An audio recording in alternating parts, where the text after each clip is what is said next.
2 ਹਫ਼ਤੇ ਪਹਿਲਾਂ supreme court ਨੇ ਗਰਭਪਾਤ ਦੇ ਸਬੰਧ 'ਚ ਸੰਵਿਧਾਨਿਕ ਅਧਿਕਾਰ ਨੂੰ ਖਤਮ ਕਰ ਦਿੱਤਾ ਸੀ ਤੇ ਉਸ ਤੋਂ ਬਾਅਦ ਰਾਸ਼ਟਰਪਤੀ ਜੋ ਬਾਈਡਨ ਨੂੰ ਆਪਣੀ ਡੈਮੋਕ੍ਰੈਟਿਕ ਪਾਰਟੀ ਦੇ ਸਹਿਯੋਗੀਆਂ ਦੇ ਦਬਾਅ ਦਾ ਸਾਹਮਣਾ ਕਰਨਾ ਪੈ ਰਿਹਾ ਹੈ, ਜਿਸ ਤੋਂ ਬਾਅਦ ਯੂਐਸ ਦੇ ਰਾਸ਼ਟਰਪਤੀ ਜੋ ਬਾਈਡਨ ਨੇ ਇੱਕ ਕਾਰਜਕਾਰੀ ਆਦੇਸ਼ ਤੇ ਦਸਤਖਤ ਕੀਤੇ ਤਾਂ ਜੋ ਦੇਸ਼ ਭਰ ਵਿੱਚ ਗਰਭਪਾਤ ਤੱਕ ਔਰਤਾਂ ਦੀ ਪਹੁੰਚ ਨੂੰ ਸੁਰੱਖਿਅਤ ਕਰਨ 'ਚ ਮਦਦ ਕੀਤੀ ਜਾ ਸਕੇ।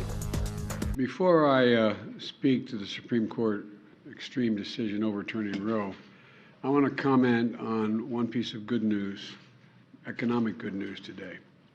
Today, the Labor Department reported that we added 372,000 jobs last month. 372,000. Here's why it's important. Our private sector has now recovered all of the jobs lost during the pandemic and added jobs on top of that. We have more Americans working today in the private sector than any day under my predecessor.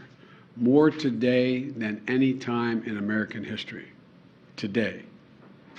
In the second quarter of this year, we created more jobs than any quarter under any of my predecessors in nearly 40 years before the pandemic.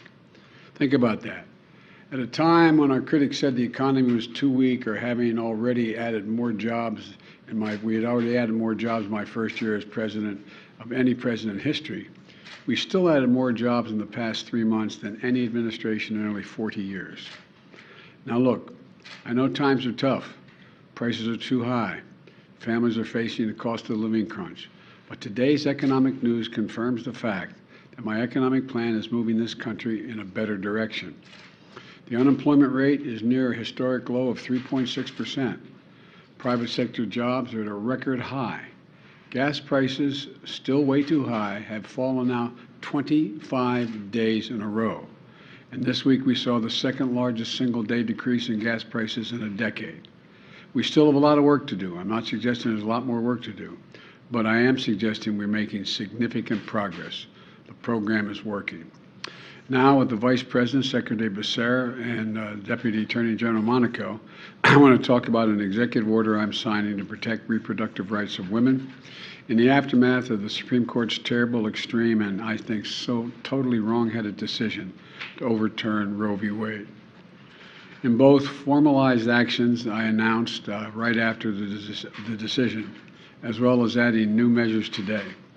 Let's be clear about something from the very start. This was not a decision driven by the Constitution. Let me say it again. This was not a decision driven by the Constitution. And despite what those justices in the majority said, this was not a decision driven by history. You've all probably had a chance to read the decisions and the dissent. The majority rattles off laws from the 19th century to support the idea that Roe was a historic anomaly because states outlawed abortion in the 1880s, toward the end. But that's just wrong. The truth is, today's Supreme Court majority that is playing fast and loose with the facts.